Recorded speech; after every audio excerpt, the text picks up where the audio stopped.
Our focus is on personal empowerment, a commitment to well-being, and the motivation to achieve more than you ever thought possible. And we have another outstanding guest this week.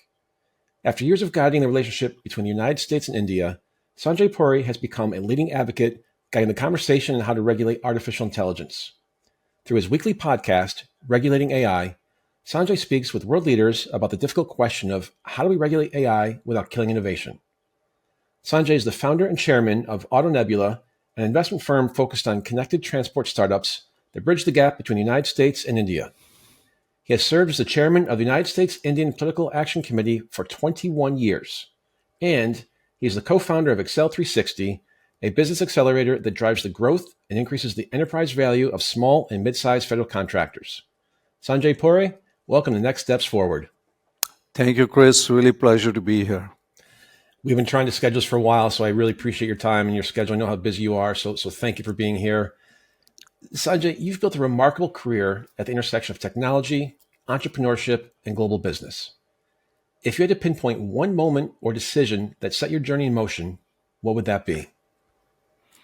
Life is made up of a lot of moments, Chris. I think one moment, if I were to say, was when I had graduated from my master's. I was doing my PhD, and for my thesis, I was building a system to diagnose patients who have Alzheimer's. My PhD was in expert systems AI. And I think at that moment, it really struck me that the power of technology that could really serve as a value creator for a lot of people. I could never be a physician or a doctor or any of those things, but I just realized that there are other ways that you can really help one person, 10 people, hundreds and thousands. And to me, that was the moment. And did that moment feel like a turning point at the time, or is it only in the retrospect that you recognize its importance? I think it's retrospect, because when you're in the moment, it is the moment. And as I said, there are inflection points in everybody's life, and maybe that was an inflection point.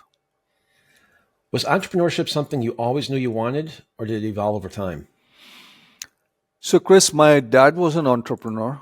So the conversations generally at dinner were, about entrepreneurship. It was really about what he did. And there were summer times he would drag me to his place of work, which I kind of hated. But somehow, and Chris, those days it was not, we didn't have sexy terms like entrepreneurship and VC funding and things like that. It just felt like, that it would be something that I would do that would be creating something of my own. I knew that. It's interesting how you say entrepreneurship or VC. Those are sort of more modern terms. I didn't think about that back then. It would be considered a struggling small business, pretty much. Yes. And the key word is struggling. What was your first entrepreneurial challenge?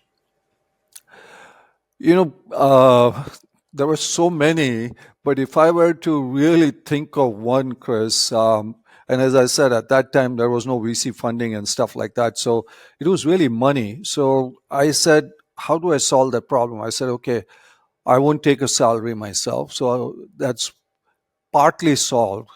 But then what about the others? So I think my biggest challenge was to convince others not to take a salary. So that was my first entrepreneurial challenge. Nobody in my MBA courses had ever taught me anything about that, but it was something I had to do. So how do you do that? I mean, we've heard about all these successful startups like Microsoft, Apple, Dell. They don't do it. They're living in their garage and using tin cans, whatever scrap pieces they have. But how do you convince people that they're part of something bigger and to invest in it now for rewards later on?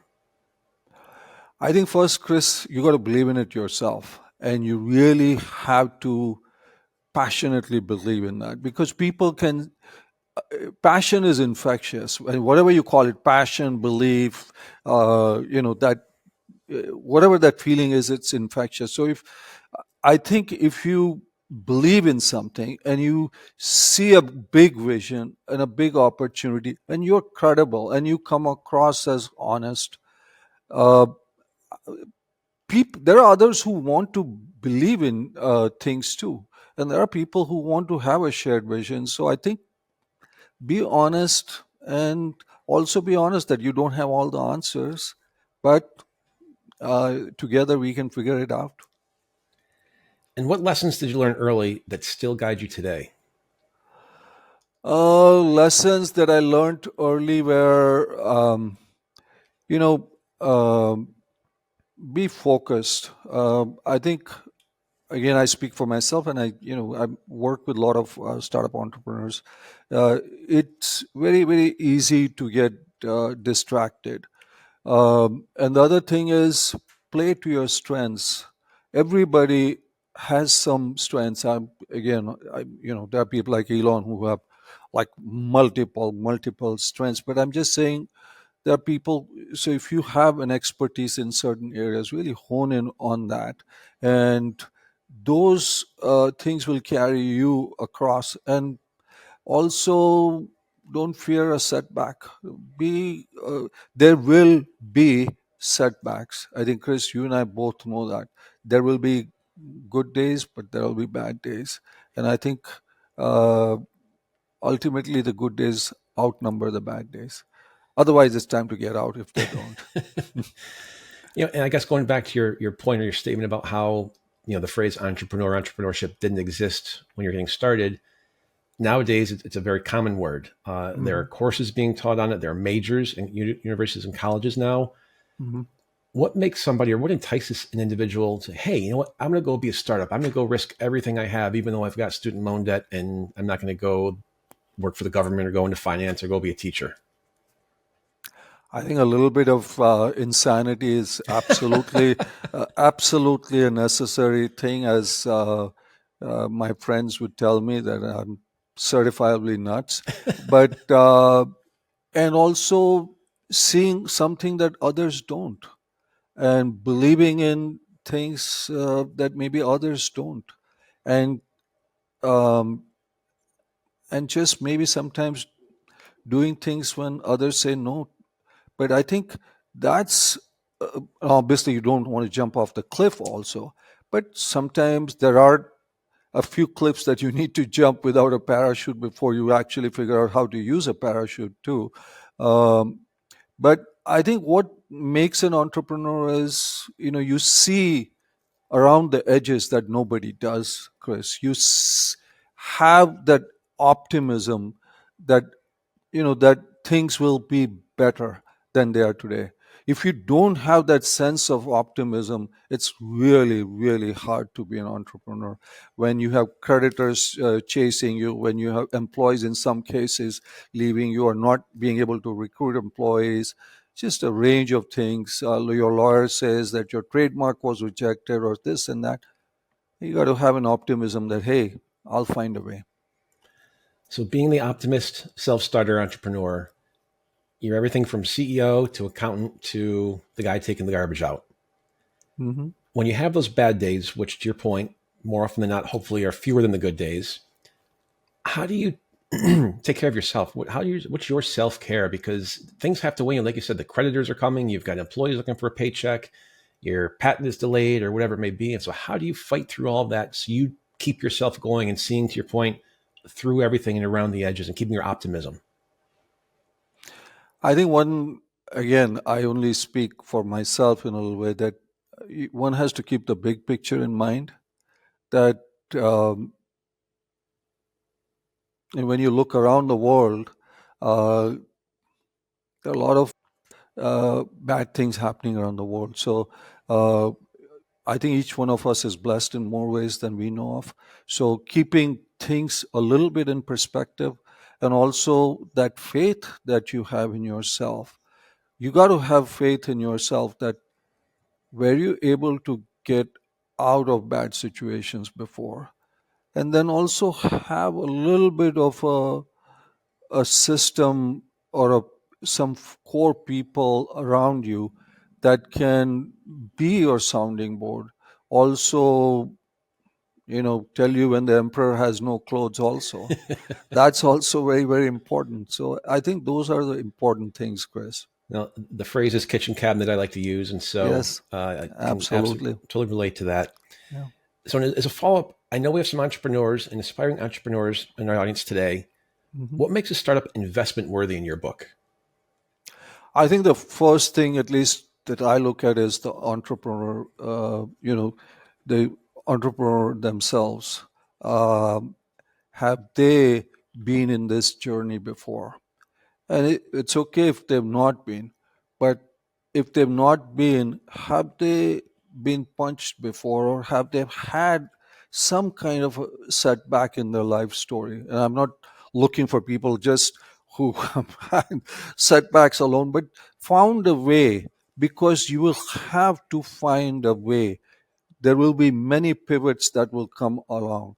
So I think that's one absolute quality that I look from an investment standpoint. And is this market that has some huge potentials, that has the potential for some winners?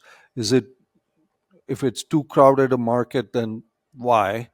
Or is this a solution looking for a problem, or is this a problem where you are going to solve some, there is a crying need for that?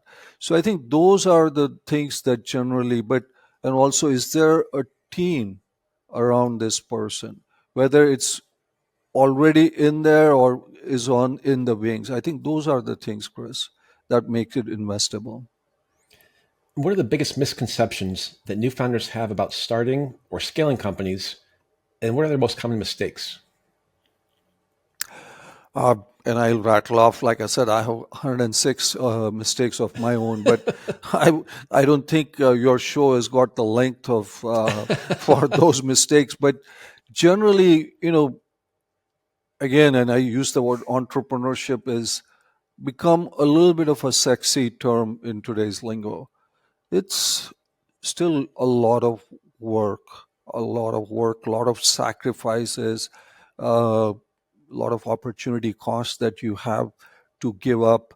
And it's also involves sometimes uh, putting your ego in check, because if you're an entrepreneur, you need to obviously have a healthy ego, because if you don't, then it's going to be hard. But there are times when you got to keep your ego in check, whether it's with investors, potential employees, etc. So those become some of the things, Chris, that one has to really think about.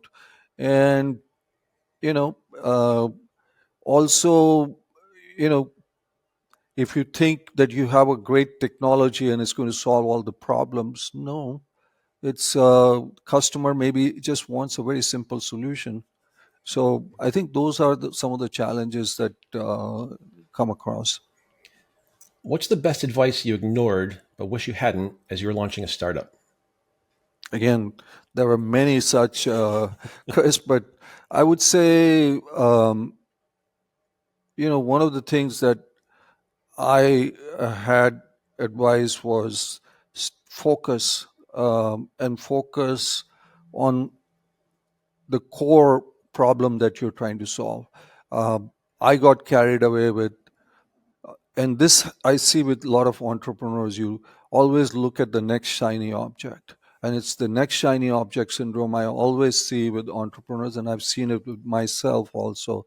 Hey, if it's AI, then everybody is chasing AI. If it was metaverse, everybody is chasing metaverse. If, on and on and on. Now, if it's agentic AI, it's everybody is chasing it. And I'm not saying there is not huge, there are $1 trillion opportunities, but there are trillion companies chasing those $1 trillion opportunities. Where is your niche? Stick to that niche. Maybe it might not be the latest and the greatest and the sexiest thing, but heck, man, if it's got big client base, if your clients need it, you have the subject matter expertise. And that's the one of the things with entrepreneurs. Do they have domain knowledge? You ask me, what do I look at entrepreneurs? Do they have domain knowledge in what the problem they're trying to solve? If you have that domain knowledge, then go for that. That's what I would say, Chris. Well, I like how you said for people to stay in their niche because you can't be all things to all people. Yeah, I've been there. Number 104 out of the 106. Yeah. Sanjay, if you could go back and give your younger self one piece of advice, what would that be? One piece of advice, I think it would be that hire, people always say hire people smarter than you.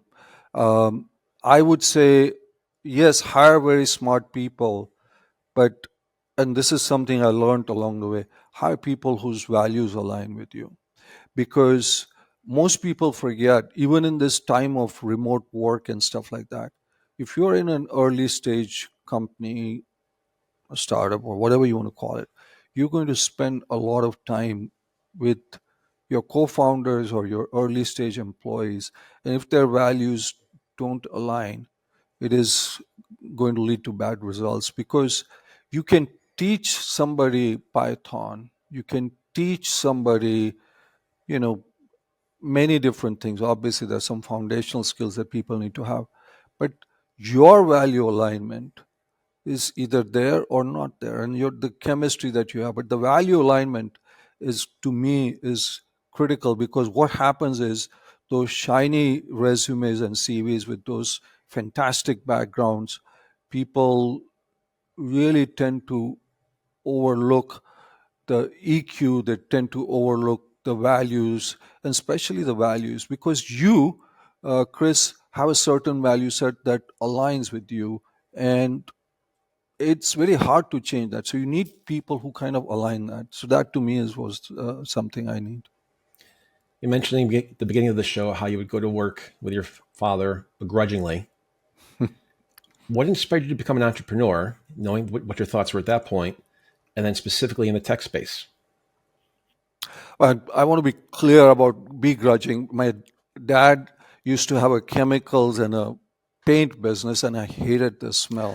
I, All right, fair I'm very, enough. I'm very smell sensitive. So that was part of the issue. And anyway, so Too harsh of a word. Thank you for yeah. clarifying. So in terms of, uh, when I discovered that I was going to be an entrepreneur, Chris, I, I just, again, like I said, I didn't think of it as entrepreneurship. I thought that I wanted to create something from nothing, that something that did not exist, or something from scratch. That was my desire. Then it became, okay, it's going to be a new company, or it's going to be a startup, or it's going to be a new product. It's whatever the term it is. My desire early on, and I had some entrepreneurial gigs growing up that we will not talk about. But it was really about trying to create something from nothing, or something where there was a gap or something like that. That was my feeling. So, if you haven't gone down the entrepreneur route, where do you think life might have taken you instead? Probably in that chemical factory or paint factory, holding my nose up, probably. So maybe that would be, I have no idea. You know, I No, I don't look back. One of the things you want from entrepreneurs, look forward, look forward. Yeah. visionary, not through the rearview mirror. Yeah. So, being inspired is one thing. Having the personal power, being empowered to make your personal and professional dreams happen is often quite something else. Mhm. How did you empower yourself to achieve so much? And what was your first step to personal empowerment? You know, again, how did I, empower myself? You know, that's, personal empowerment, Chris, is first, you kind of have to have a personal mission statement.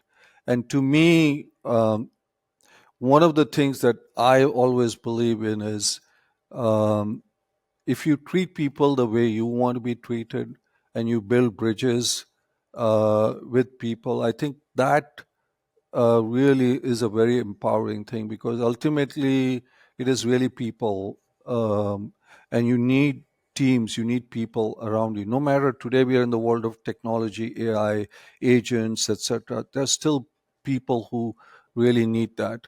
And so, I had to create my own personal mission statement. and that was really about treating people the way I wanted to be treated, and also building bridges. That would you know create relationships, and to me, that's very, very important. I love you talking about building bridges. Could be much longer and harder to build a bridge than to burn one, but Yeah, but but they last longer. absolutely, last a lot longer. And remember, sometimes you might burn the bridge, but you might have to go back to that bridge at times, and that happens a lot in life. And to that point, one thing I've found as I've gotten older in my industry, the older you get, the smaller the world gets. Hmm. And so, yeah, you're better off building, not burning. Yep, absolutely. What inner qualities have mattered most to you when it came to turning ideas into reality? Um, I think for me, being curious, Chris, I think is something. I'm just a very curious person, and not just about a specific thing. It's not about technology. It's about politics. It's about policy. It's about the world. I think that is really very, very important. And then that ability to be resilient, because there are going to be good times and bad times. Uh, so how do you go through that?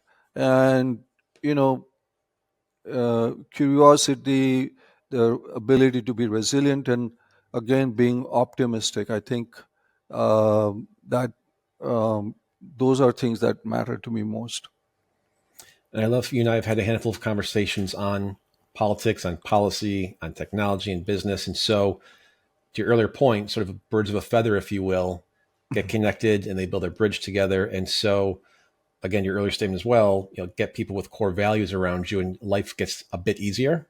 Hmm. There will still be challenges, but at least you're not walking through those challenges by yourself. And so I really appreciate you being reflective in that sense. Yeah. Absolutely. And maybe to that Absolutely. point, looking back over your career, what have you learned about taking ownership of your own path, and especially when that road isn't clear? You know, I would say, when the road is not clear and taking you, one has to, you have to embrace a little bit of uncertainty, and you have to break things down into shorter steps, uh, because, and then make adjustments. So I would say is, I don't mind uncertainty. In fact, sometimes it's good to embrace a little bit of uncertainty or ambiguity, and then embrace the journey, and then break it down into smaller pieces, because sometimes it seems like a exceptionally long road, but if you break it down, and then I think the results do come, Chris. It's the old saying, how to eat a whale, one bite at a time. One bite at a time. That's true. But you'll be eating for a while. Yes, you will. Sanjay, who were your mentors, role models, and influences that helped guide you early on? You know, uh, Family is a big thing. So, again, my dad, again, I saw him do a lot of things. He made a lot of mistakes too. But I think that role model part of him, and learning from the things he did right and some of the things he didn't do right. My mom was a big, big role model for me, because uh, Chris, what she was able to do in her time, when you know probably she didn't have as many opportunities as, let's say, a man would have had. But what she did, I think the things, whatever little I have in terms of the ability to be optimistic, to be fearless in face of uncertainty, I've really learned from her, and the ability to really build relationships, and building relationships not with your peers, but across the spectrum and across different fields, because I think that becomes very, very important. So to me, my parents have really been a big, big role model for me. And it's interesting. I know it was the same for me with my mother, but I didn't realize it until much later in life. And so, there's a few regrets there in terms of not realizing or acknowledging it Me and too. learning it at that point. So I Me absolutely too. understand that. After someone becomes as accomplished as you are, do you still have or need mentors? I think you need mentors all throughout your life. And mentors, Chris, they come in all shapes, size, and at points in life. I continually seek out mentors, uh, and they can be direct, indirect mentors, people either I've worked with, people who work with me sometimes, they are mentors to me. And the startups that I get engaged in. I mean, there's a reason why I'm engaged with startups because, I mean, I learn a lot from them. And sometimes you learn from the people who you're mentoring too. Your mentees, in many, many ways, end up being your mentors. So I would say is uh, keep an open mind throughout your life journey. They'll teach you along the way, whether it is your spiritual guide, whether it is your business person, whether it is somebody in your family. I think there is, one has to have the ability to absorb and take incoming and sometimes take incoming criticism too, because that's very hard, especially as you grow older. But it helps you a lot. My kids criticize me all the time. It's getting harder and harder as I get older. So I can relate to that too. Yeah. And the other side of mentorship in your field involves helping the next generation of leaders and innovators reach their full potential. Mhm. What qualities do you look for in someone you're going to mentor as you're deciding whether you're going to invest your finite and very valuable time in them? You know, Chris, the same things that I talk, are they coachable? Um, and are they going to take action ultimately? Am I just, are we going to have a session with them that, okay, great advice? Are they going to act on some of the things? I'm not expecting them to act on everything, but heck, man, I'm not there just to talk and talk. Well, if it is just a yapping session, I have no issue. But if it's a mentoring session, then maybe they act on some of the things we have jointly discussed. And again, there has to be some alignment of values too, because if um, I'm my north star is here, and if their north star is different, then maybe that won't work. You've shared a lot of your own personal beliefs and philosophies with us, but what's a belief you hold that most people would find surprising that we haven't talked about? What's a belief that I hold that people would find surprising? I haven't heard any yet. I would say, Chris, that um, you we are living in the world of incredible technology, and I'm a entrepreneur at the core. Uh, I believe that technology innovation really is changing society, whether it's from in personalized medicine, uh, education, you name it, farming, etc. But everything has to have some kind of guardrails. And we have social media as a great experiment that has had a lot of challenges, especially for our young people. So I really believe, and that's, when I have this organization called Regulating AI, the idea is not to uh, kill innovation. The idea is to innovate. So I really believe, as somebody who's really hardcore, I mean, I'm a hands-on technology person. I really believe that we can do amazing things this in our lifetime. I really believe every disease will be cured um, in our lifetime because of technology and so many other things. But we just need some guardrails, and we owe it to our children and their children, etc.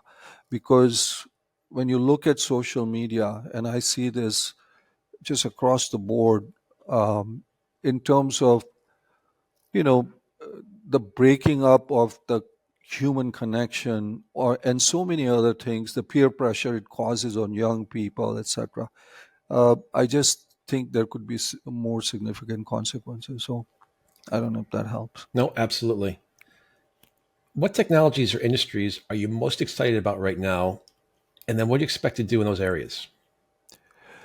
So there are, I mean, as I said, it takes very little for me to get excited. I get excited about a lot of things, Chris. So, but, you know, I'm very excited about space technology, because I really, really believe uh, the combination of space and AI is going to be incredible in terms of um, whether it is using, space technology, um, with GIS and all kinds of other things, for predicting climate, for farming, for natural disasters, and so many other things. I'm very excited about the use of robotics and AI, because you're going to see, not in the too distant future,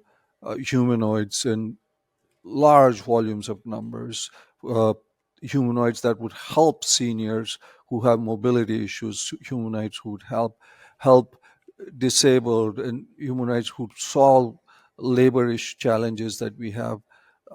Very interested and excited about, you know, uh, personalized and precision health and drug discovery using AI. So many different molecules, uh, using AI to expedite clinical trials, personalized education. And you and I have talked a little bit about this because, Chris, you probably are stronger in so many subjects, whether it's bio or physics or math. I might be, weak in some of those, but you are still being taught the same things as I am, which it's like, if you're diabetic and I've got high cholesterol, you should be kind of taking different medicines. So personalized medicine, the access to um, healthcare around the world. Today, you can have a GP, a general practitioner, on your phone anywhere in the world. And think about people in inner cities or farming communities where doctors do not want to go in and practice. So those are things, and I can just, like I said, rattle off. But that the use of innovation to solve so many of our problems, I think that's what gets me excited. So I mentioned earlier in the show, you have a podcast, Regulating AI. Hmm. You just talked about how AI is reshaping workplaces, industries, entire economies right now. Hmm. You said how excited you are about it, as am I, and a Hmm. lot of us are. And perhaps though they're making us quite nervous about AI. What do you think Hmm. people are getting wrong about artificial intelligence? Well, what people are getting wrong about artificial intelligence is that it is basically, Chris, uh, obviously it's a foundational technology. And it's just, when you look at um, foundational technologies like the internet and things of that nature, uh, what people are getting, so it's like the internet, or it's like electricity, etc. There are people who think it's going to solve all the problems in the world with AGI and everything else. And there are people who think it's going to take over the world. And I have a feeling that the answer might actually be somewhere uh, in between, or maybe neither of them might be the right answer. So I would say is, uh, the challenge is where AI gets too hyped up, or people get too paranoid, about AI. I think that's my biggest thing regarding AI. That let's keep the perspective. But it is transformational technologies, as I've told you, and probably one of the most consequential technologies, at least in my lifetime, that I've seen. There have been several articles written lately about how students, whether it be in high school or college, are using AI to help do their math problems, write their essays. Hmm. There's an article, it was either on Friday or Saturday in the Wall Street Journal about, I grew up with these, the Blue Book. Hmm. They're bringing back the Blue Book. So it's going to be an in-person test. You have to do the writing there. There's nothing online. And so I love that. We're going back to old school Hmm. teaching methods, which is long overdue. You've talked a lot about where you see AI helping us. Hmm. Where's artificial intelligence headed in terms of 5 years, 10 years? And then what's it going to be able to do after that? Uh, I think 5 years, 10 years, we will stop talking about AI because it'll be completely immersed in what we do. I don't think we talk about electricity. I don't think we are, because you know, the lights here, I mean, we just take it for granted. We don't talk about the internet per se, because you and I are connected to the internet, because everything that we do is going to be completely woven in, whether you search for something, whether you get something on your work, on everything else.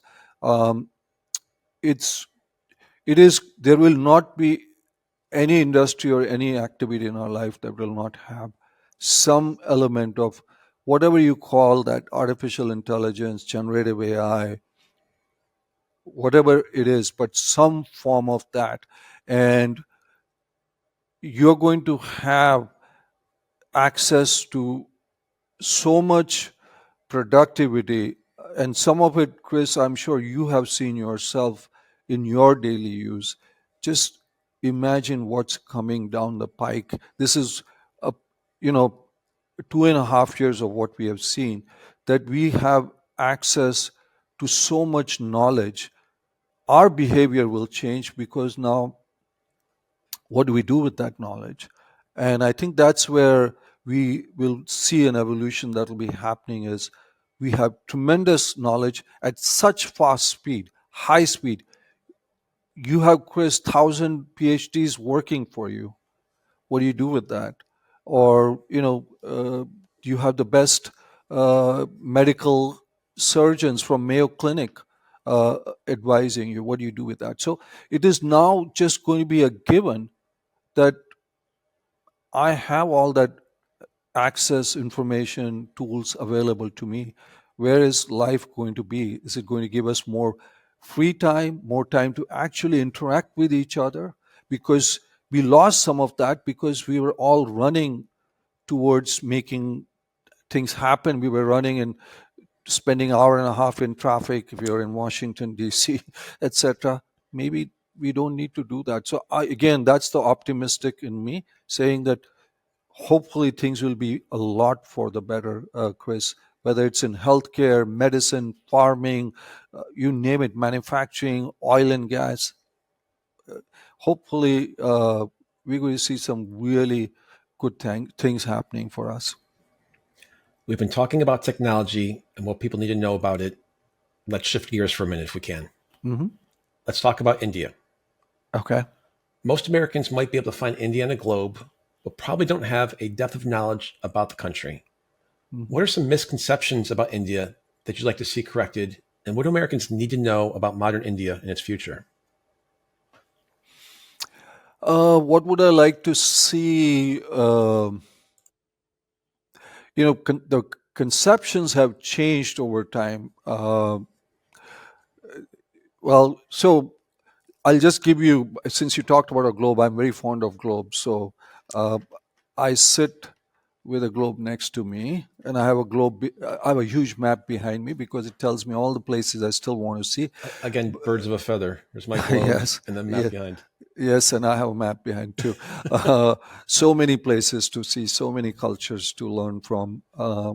So, Chris, India is a country of 1.4 billion people. It's the most populated country in the world. Um, there is a fairly large English speaking population in that country.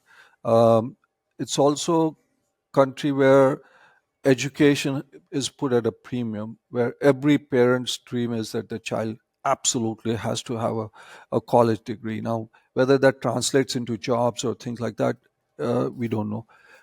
But one of the misconceptions is that when you look at India, there are many, many parts of India.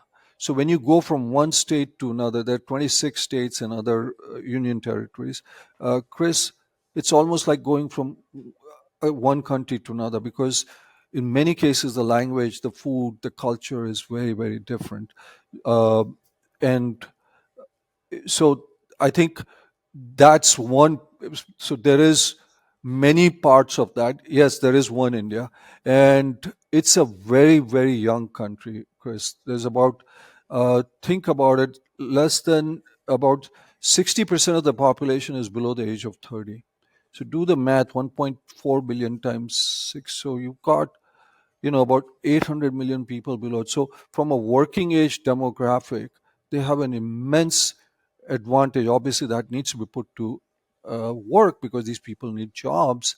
So I think, and it's the largest digital economy, because now smartphones are everywhere. It's the largest smartphone market. It's the largest financial, in the sense everybody pays through smartphones, etc.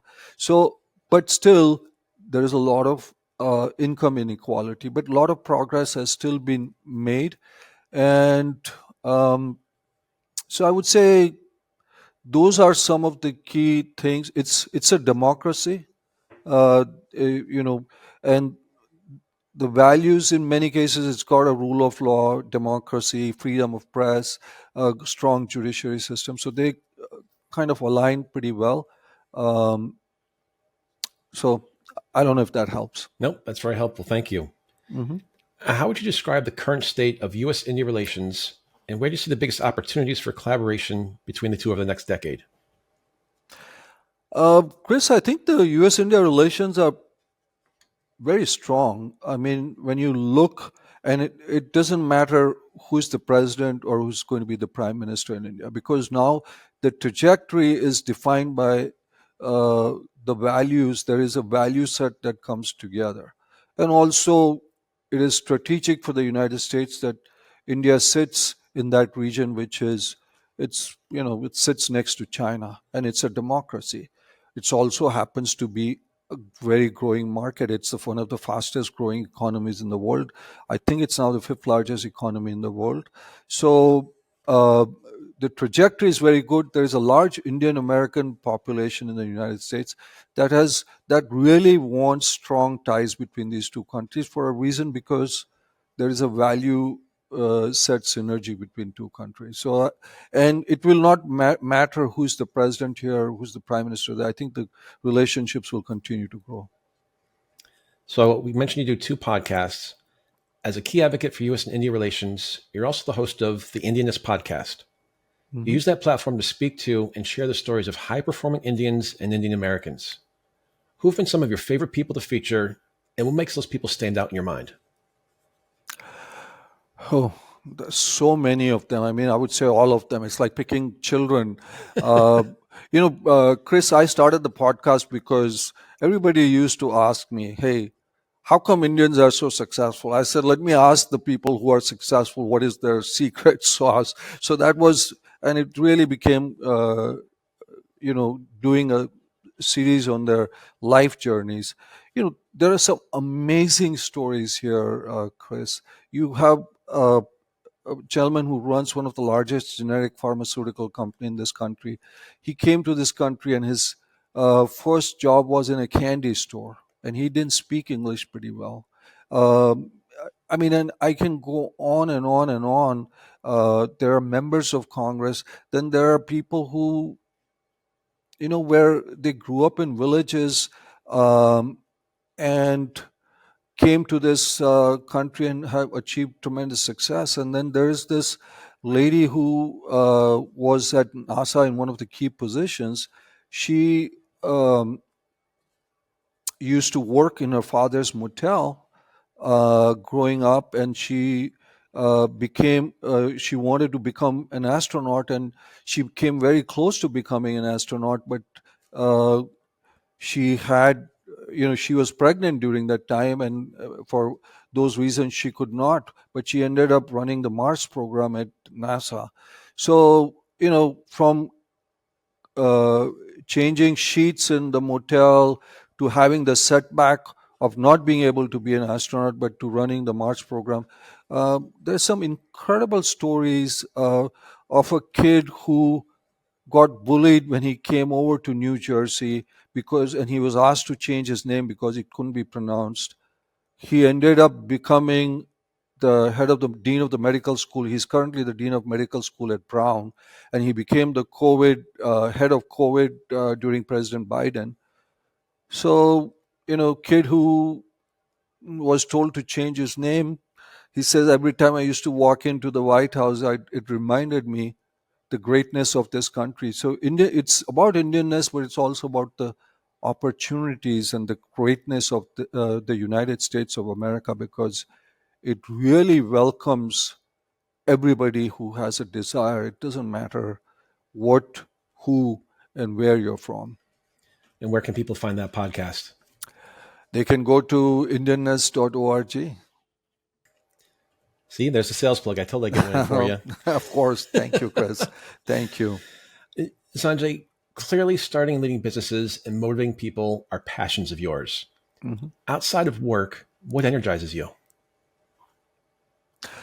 Outside of work, what energizes me? I don't have a great golf game, so I have a lot of friends who have great golf games, and every year I make a resolution, except this year because I gave up on resolutions, that I'm going to improve my golf game, and I have unfortunately bought some expensive tools. And I think this is an entrepreneurial lesson. It is not the tools, it's your foundational. If you put in the time, if you put in the effort, then your game will get better.